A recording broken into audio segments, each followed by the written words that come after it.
ফিঙ্গারপ্রিন্টের সমান গণেশ বানিয়ে international book of রেকর্ডে নাম তুলল কোয়েল। ফিঙ্গারপ্রিন্টের সমান সিদ্ধিদাতা গণেশের ছবি একে ইন্টারন্যাশনাল বুক অব রেকর্ডে নাম তুলল সুন্দরবনের প্রত্যন্ত এলাকার কোয়েল পুরকাইত। কোয়েল পুরকাইতের বাড়ি দক্ষিণ 24 পরগনার কাপদ্বীপ এলাকায়। মাত্র 10 মিনিটের মধ্যে 1.7 ইন্টু 1.3 সেমি গণেশ বানিয়ে সবাইকে তাক লাগিয়ে দিয়েছে কোয়েল। প্রায় 2 মাস ধরে ফিঙ্গারপ্রিন্টের ওপর গণেশ বানিয়ে ইন্টারন্যাশনাল বুক অব রেকর্ডসের জন্য নিজের নাম পাঠিয়েছিল কোয়েল। এরপর 2 মাস পর তার হাতে ইন্টারন্যাশনাল বুক অব রেকর্ডসের সার্টিফিকেট এবং মেডেল এসে পৌঁছায়।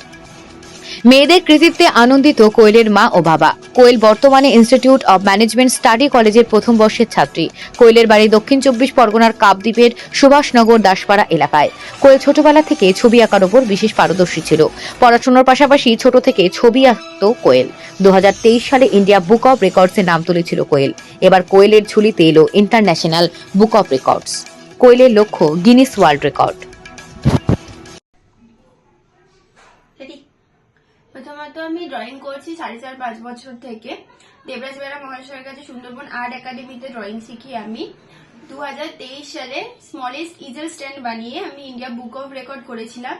এরপরে এই রিসেন্ট 1.7 ইন্টু 1.2 সেমি ফিঙ্গারপ্রিন্টের ওপর গণেশ বানিয়ে আমি ইন্টারন্যাশনাল বুক অফ রেকর্ড করলাম। খুব ভালো লাগছে, আমি খুব আনন্দিত। আর ভবিষ্যতে আমি ড্রয়িং নিয়ে এগোতে চাই। পাশাপাশি আমি ইনস্টিটিউট অফ ম্যানেজমেন্ট স্টাডি কলেজে ফিল্ম মেকিং নিয়ে পড়াশোনা করছি, তো ওটা নিয়েও এগোতে চাই। ও 4 থেকে 4.5 বছর বয়সে আমি ওকে ড্রয়িংয়ে দিয়েছিলাম। তো তখন থেকে ও ড্রয়িংটা শিখছে, পাশাপাশি নাচও করছে। তো এখন চারিদিকে তো প্রাইজ পাচ্ছে, ইন্টারন্যাশনাল চান্স পেয়েছে। আমরা ভীষণ খুশি, আমরা খুব গর্বিত। ওর বাবাও খুব গর্বিত, ওর বাবা বাইরে থাকে।